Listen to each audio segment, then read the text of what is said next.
Hello students and welcome back to our channel Indore Judicial Academy, which is a venture by Devi Ahilya Academy. जैसे कि आप सभी जानते हैं Rajasthan judicial examinations की टेंटेटिव डेट्स आउट हो चुकी हैं, तो हमारी पूरी टीम जो है आप सभी के लिए लेकर आई है कम्प्लीटली फ्री क्रैश कोर्स, जिसमें सारे law and non law subjects आपको कम्प्लीटली फ्री में कवर करवाए जाएंगे इसी प्लेटफॉर्म पर। तो आज के इस वीडियो में हम कवर करने वाले हैं राजस्थान रेंट कंट्रोल एक्ट का पार्ट 1। तो चलिए without any further delay start करते हैं। देखिए, राजस्थान रेंट कंट्रोल एक्ट की अगर मैं बात करती हूँ तो राजस्थान रेंट कंट्रोल एक्ट जो है बेसिकली इस पर्पस के लिए बनाया गया है क्योंकि वो डील करता है control of eviction from letting of and rents for certain premises in the state of Rajasthan. यानी राजस्थान में जो भी प्रेमाइसेस वगैरह हैं उनको रेंट पे देना, किस तरह से किस रेट पे दिया जाएगा, क्या परसेंटेज इंक्रीज होगा, क्या राइट्स एंड लाइबिलिटीज होंगी, किस तरह से एविक्ट किया जाएगा, इस तरह के जो मैटर्स हैं वो डील किए गए हैं इस एक्ट के अंदर में। सबसे पहला क्वेश्चन जो किसी भी प्री के एग्जामिनेशन में बनता है किसी भी एक्ट से, तो that is about the enforcement date, that is the commencement date. तो देखिए, इस एक्ट की जो कमेंसमेंट डेट है वो आप सभी याद रख लें, 1 अप्रैल 2003। ये है इसकी कमेंसमेंट डेट। काफी इंपॉर्टेंट क्वेश्चन है, सभी लोग अपने अपने पेन एंड पेपर्स और बेरेट्स उठा लें अगर अभी तक आपने नहीं उठाया है, क्योंकि मैं वो सारे इंपॉर्टेंट पार्ट जो है आपको यहाँ मार्क करवाने वाली हूँ। ठीक है, आगे बढ़ते हैं अगर हम यहाँ पर, तो देखिए पहला सेक्शन की हम बात करते हैं, chapter number 1 section 1 that deals with short title extent and commencement.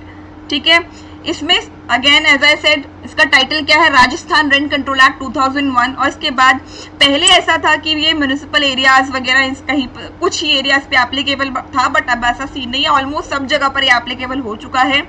Moving ahead, जैसे कि मैंने बताया, इसकी जो एनफोर्समेंट डेट है दैट इज 1 अप्रैल 2003, इसको याद कर लीजिए आप सभी। इसके बाद अगर हम बात करते हैं, okay, moving ahead is definitions. Definitions बहुत ज्यादा नहीं है, तो जो मैं आप लोगों को सजेस्ट कर रही हूं उन सभी को आप जरूर याद कर लें। Section number 2 definition clause.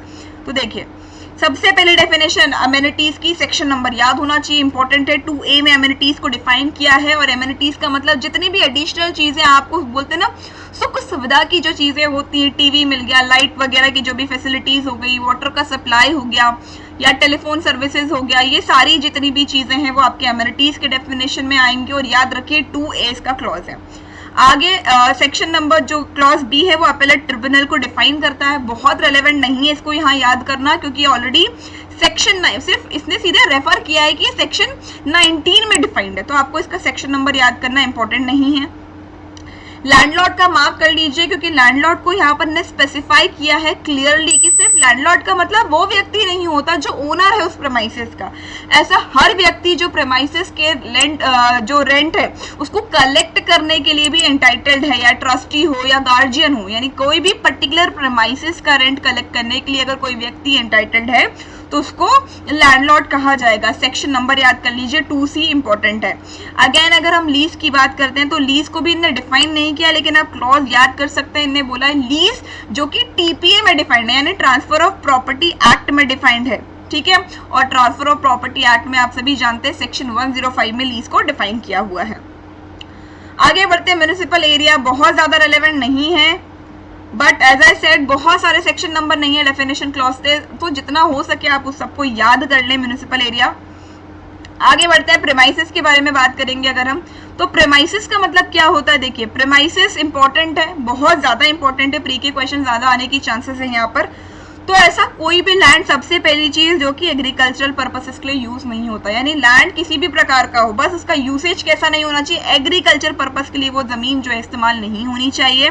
ठीक है, और साथ में फार्म बिल्डिंग। ठीक है, तो लैंड हो जाएगा आपका, एक हो जाएगी आपकी बिल्डिंग, अगेन वो फार्म बिल्डिंग नहीं होना चाहिए। यानी कि ये दोनों चीजें छोड़कर सब कुछ को क्या बोला है इनने, प्रेमाइसेस बोला है। चाहे वो दोनों चीजें लैंड हो या बिल्डिंग हो, वो कमर्शियल पर्पसेस के लिए इस्तेमाल की जा रही हो या रेसिडेंशियल पर्पसेस के लिए इस्तेमाल की जा रही है, उससे कोई फर्क नहीं पड़ता।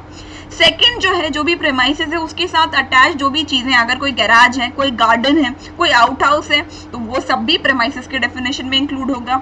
अगर आपके लैंडलॉर्ड ने कोई फर्नीचर सप्लाई किया है, बेड, सोफा एटसेट्रा, ये सब कुछ प्रेमाइसेस में आएगा। अगर कोई भी फिटिंग्स वगैरह अटैच्ड हैं उस बिल्डिंग को एंजॉय करने के लिए, उस बिल्डिंग के किसी पार्ट को एंजॉय करने के लिए अगर कोई भी फिटिंग्स अटैच्ड हैं वो भी आएगा इसमें। इसके अलावा अगर कोई भी लैंड जो कि उसके साथ जुड़ा हुआ है, उस बिल्डिंग के साथ उसका पार्ट है, बस वो लैंड कैसा नहीं होना चाहिए, जैसे कि मान लीजिए जो होटल्स वगैरह होते हैं, है ना, ये बहुत इंपॉर्टेंट क्वेश्चन है, बहुत ज्यादा इंपॉर्टेंट क्वेश्चन है, इसको हाईलाइट कर लो। होटल, धर्मशाला, इन सराई, लॉजिंग हाउस, बोर्डिंग हाउस, इन सब जगहों पे जो रूम्स होते हैं वो प्रेमाइसेस नहीं माने गए हैं for the purpose of Rajasthan rent control act. इसको याद रखना है, बाकी सारी चीजें तो सब कुछ कवर्ड हो गया है इनने। 3 चीजें याद रख लो, एग्रीकल्चरल पर्पसेस का लैंड नहीं होना चाहिए, फार्म बिल्डिंग नहीं होना चाहिए, तीसरा किसी भी होटल, सराई, लॉजिंग हाउस, इन सब जगहों का रूम नहीं होना चाहिए, ठीक है। और एक क्लॉज नंबर 2F में डिफाइंड है, बहुत इंपॉर्टेंट क्लॉज है। आगे हम बढ़ते हैं नेक्स्ट की तरफ। तो देखिए that is next is explanation part, again बहुत इंपॉर्टेंट है, इसको भी मार्क कर लीजिए आप, एक्सप्लेनेशन पार्ट को भी, कि जब तक कॉन्ट्रैक्ट में मेंशन ना हो तब तक आपको रूफ टॉप वाला एरिया जो है वो ऑटोमेटिकली इंक्लूडेड नहीं माना जाएगा। मान लीजिए आपको फर्स्ट फ्लोर रेंट पर दिया गया है, ठीक है, तो जब तक कॉन्ट्रैक्ट में मेंशन नहीं होगा कि आपको रूफ भी मिलेगा एंजॉय करने के लिए, यूज करने के लिए, तब तक it is not a part of your premises, ठीक है। देन ये वाला क्लॉज भी बहुत इंपॉर्टेंट है 22। देखिए क्योंकि ये 2017 के अमेंडमेंट एक्ट से ऐड हुआ है, जितनी भी चीजें अभी रीसेंट अमेंडमेंट एक्ट से हैं, क्योंकि लास्ट अमेंडमेंट 2017 का हुआ है, वो सब आपको याद करना है। तो रेंट अथॉरिटी जो है 2FA में इंक्लूड हुई है बाय 2017 अमेंडमेंट एक्ट, इसको इन्हें सीधे रेफर किया है, कोई डिफाइन नहीं किया है। सिमिलरली रेंट ट्रिब्यूनल भी इन्हें यहाँ डिफाइन ना करते हुए सीधे क्या बोला है, ये सेक्शन 13 में डिफाइंड है, तो ये इतने सारे बहुत ज्यादा रिलेवेंट नहीं होते।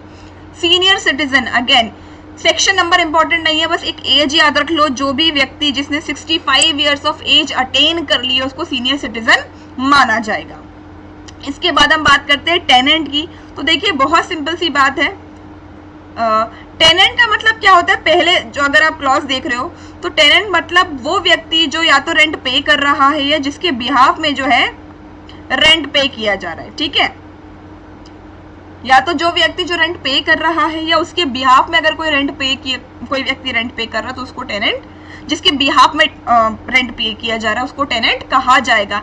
इवन इफ अगर आपका टेनेंसी का पीरियड खत्म हो चुका है, अगर मान लीजिए कोई व्यक्ति है उसका टेनेंसी का वक्त जो है 12 महीने का था, वो खत्म हो गया, उसके बाद भी वो उस प्रीमाइसेस में रह रहा है, तो भी उसको टेनेंट ही मानेंगे, अनलेस एंड अनटिल कोर्ट उसको जो है किसी लॉ ऑर्डर के थ्रू उसको निकाल ना दे, उसका एविक्शन ना कर दे, तब तक वो व्यक्ति टेनेंट ही कहलाएगा, चाहे एग्रीमेंट के अकॉर्डिंग उसकी टेनेंसी का ड्यूरेशन खत्म हो गया है, बट अगर वो पोजेशन में है ही इज अ टेनेंट। इसके बाद अगर उस व्यक्ति की डेथ हो चुकी है, मान लीजिए टेनेंट वहां पे रह रहा था, अगर उस व्यक्ति की जिसके नाम पे एग्रीमेंट है उसकी डेथ हो गई है, तो क्या होगा, फर्स्ट सिचुएशन अगर रेसिडेंशियल पर्पसेस के लिए दिया गया था, ठीक है, अगर रेसिडेंशियल पर्पसेस के लिए आपने प्रीमाइसेस दिया है तो स्पाउस, सन, डॉटर, मदर, फादर, ये सभी लोग अगर उस टेनेंट के साथ रह रहे थे उसकी डेथ तक, उसकी मृत्यु तक अगर ये सभी लोग रह रहे थे तो ये भी टेनेंट माने जाएंगे। और अगर आपने कमर्शियल या बिजनेस पर्पसेस के लिए दिया था तो सेम यही लोग, सर्वाइविंग स्पाउस, सन, डॉटर, मदर, फादर, ये सब जो उसके साथ उस पर्टिकुलर प्रीमाइसेस में बिजनेस कैरी ऑन कर रहे थे उसकी डेथ तक, दोनों सिचुएशन में ये सभी लोग जो है टेनेंट माने जाएंगे। इसके बाद अगेन इन्हें ट्रिब्यूनल को यहाँ डिफाइन ना करते हुए क्या कहा है, हर जगह जहां पर ट्रिब्यूनल शब्द का इस्तेमाल है इसका मतलब अपेलेट ट्रिब्यूनल या रेंट ट्रिब्यूनल होगा, और इसके अलावा और कोई डेफिनेशन यहाँ नहीं दी गई है। आगे बढ़ते हैं हम नेक्स्ट क्लॉज सेक्शन की तरफ। डेफिनेशन क्लॉज में जितना भी इंपॉर्टेंट पार्ट था वो सब मैं आप लोगों को बता चुकी हूँ।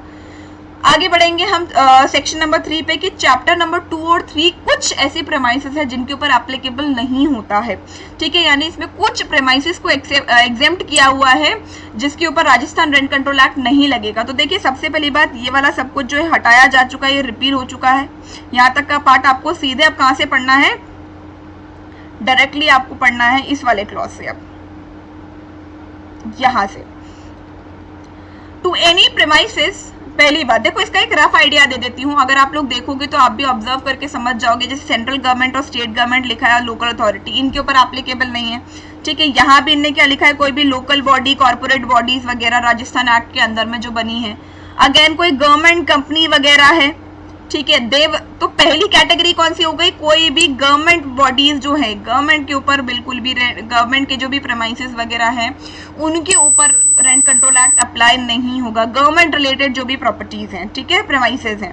सेकेंड हो गया आपका, जैसे आप देख रहे हो, देवस्थान डिपार्टमेंट, रिलीजियस चैरिटेबल और एजुकेशनल ट्रस्ट और क्लास ऑफ ट्रस्ट, यानी कि सेकेंड कैटेगरी हो गई आपकी, जैसे यहाँ वक्फ वगैरह भी मेंशन्ड है, ठीक है। तो सेकेंड कैटेगरी आ जाती है आपके रिलीजियस वाली जितनी भी चीजें हैं, रिलीजियस जो भी प्रेमाइसेस हैं उनके ऊपर भी रेंट कंट्रोल एक्ट लागू नहीं होगा। The third category is the, जैसे यूनिवर्सिटी वगैरह जो है, जो किसी लॉ के अंदर में बनी गई है, कोई भी अगर यूनिवर्सिटी किसी लॉ के अंदर में बनी गई है तो उसका भी premises Rajasthan rent control act के थ्रू गवर्न नहीं होगा, ठीक है।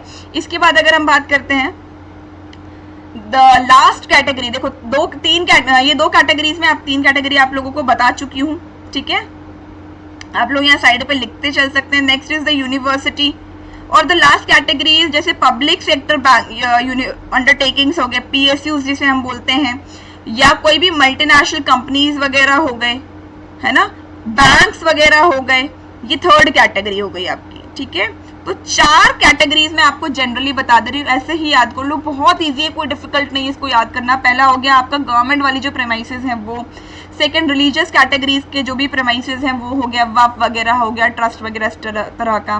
थर्ड कैटेगरी हो गया आपका university, and the last is PSUs, MNCs या बैंक, इनको अगर कोई प्रेमाइसेस लेट आउट किए गए हैं तो उनके ऊपर राजस्थान रेंट कंट्रोल एक्ट नहीं लगेगा। क्वेश्चन आने की बहुत ज्यादा चांसेस हैं इसमें से, अच्छे से याद कर लें आप सभी इसको, ठीक है। आगे बढ़ते हैं हम, नेक्स्ट इज, अच्छा यहाँ पर एक और चीज एडिशनल आप लोग याद कर लीजिए, जैसे ये जो मैंने आपको लास्ट कैटेगरी बताई थी PSUs, MNCs और बैंक्स वगैरह के बारे में, तो यहाँ पर अंडरलाइन कर लो, इसमें ये कंडीशन इंपॉर्टेंट है कि इनका जो पेड अप शेयर कैपिटल है वो 1 करोड़ से कम 1 करोड़ तक का होना चाहिए, 1 करोड़ या 1 करोड़ से ज्यादा का होगा तभी उसके ऊपर एप्लीकेबल नहीं होगा।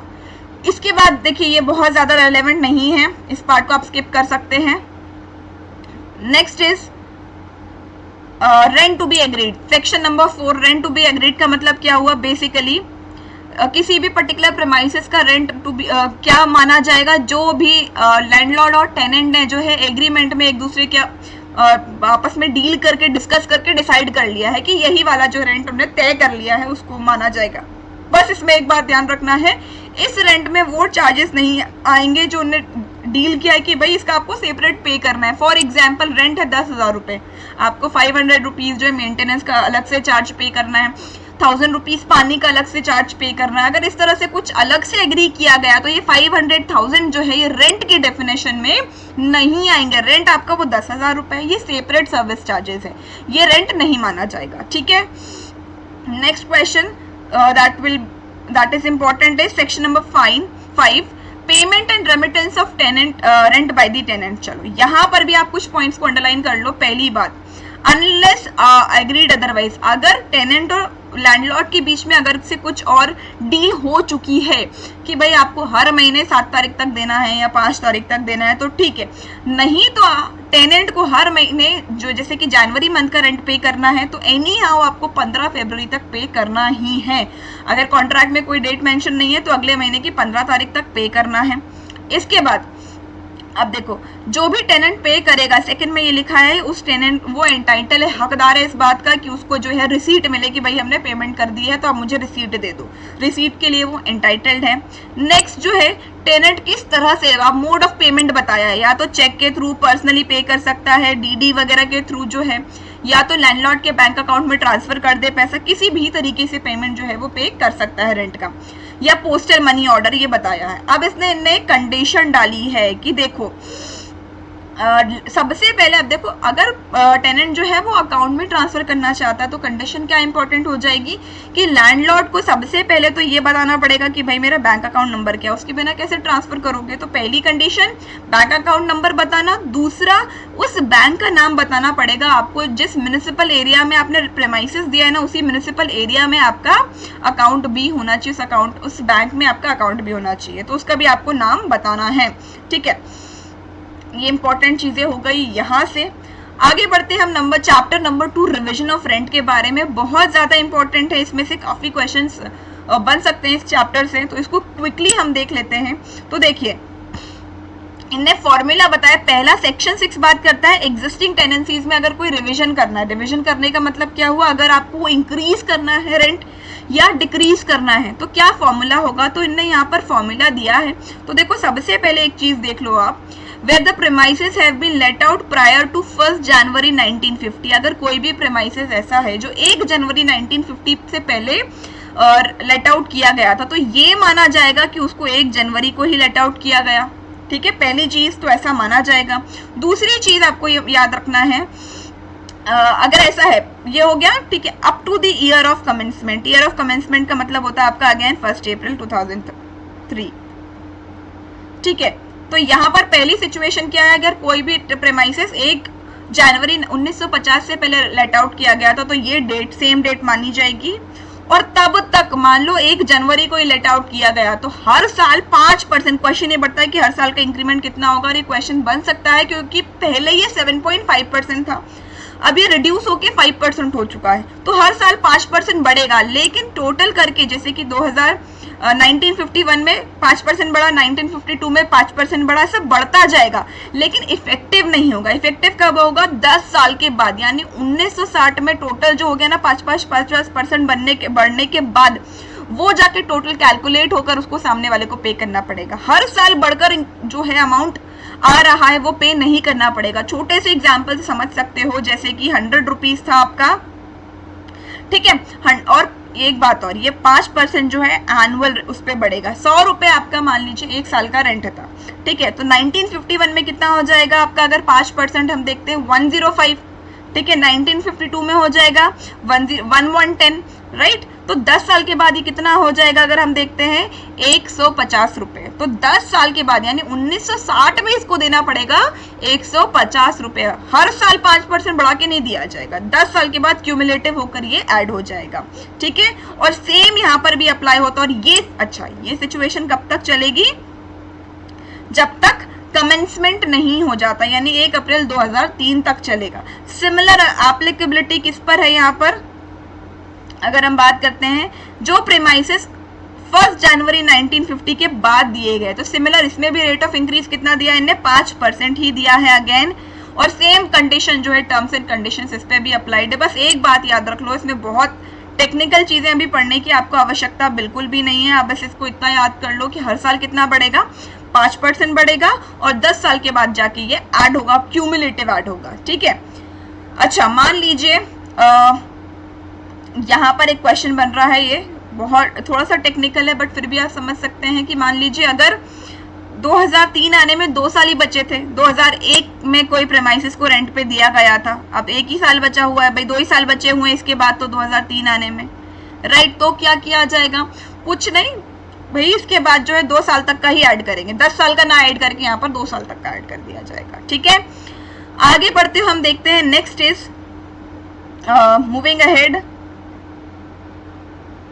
Revision of rent in respect of new tenancies. अब यहाँ पर देखो, पहले वाले केस में क्या था, जो एग्जिस्टिंग टेनेंसीज हैं जो अभी एग्जिस्ट कर रही हैं, अब ये वाली सिचुएशन है जो नई टेनेंसीज हैं उनके बारे में बात की जा रही है, यानी कि वो टेनेंसीज जो 2003 के बाद है, 1 अप्रैल 2003 के बाद आने वाली जो टेनेंसीज हैं उन पर भी सेम सिचुएशन अगेन, कुछ नया नहीं है, कुछ विचित्र नहीं है, 5% रेट ही रहेगा इंक्रीमेंट का और कुछ नहीं, और सेम 10 साल के बाद ये मर्ज हो जाएगा। बस अलग अलग कैटेगरीज में लिख दिया गया है, कुछ अतरंगी नहीं है, कुछ नया नहीं, बस 5% का रेट आप लोग याद रख लें।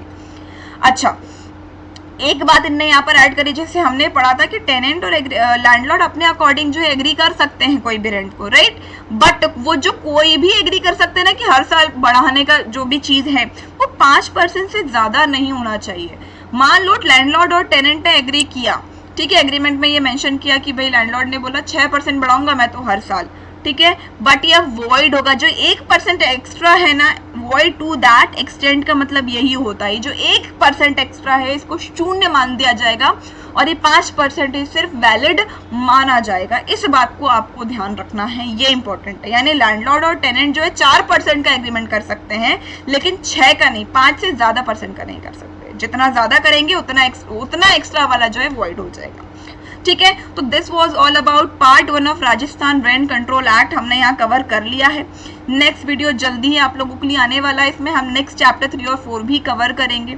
तो आई होप यहीं पर आपको बहुत सारी चीजें याद हो गई होंगी, बस आपको जो है आप क्या याद करना है, इंपॉर्टेंट सेक्शंस और क्लॉजेस जो है वो याद करना है। चलिए जाते जाते मैं आप सभी को जो है मेरी टीम से मिलवा देती हूँ। This is my entire team of Indore judicial academy which is a venture by Devi Ahilya academy.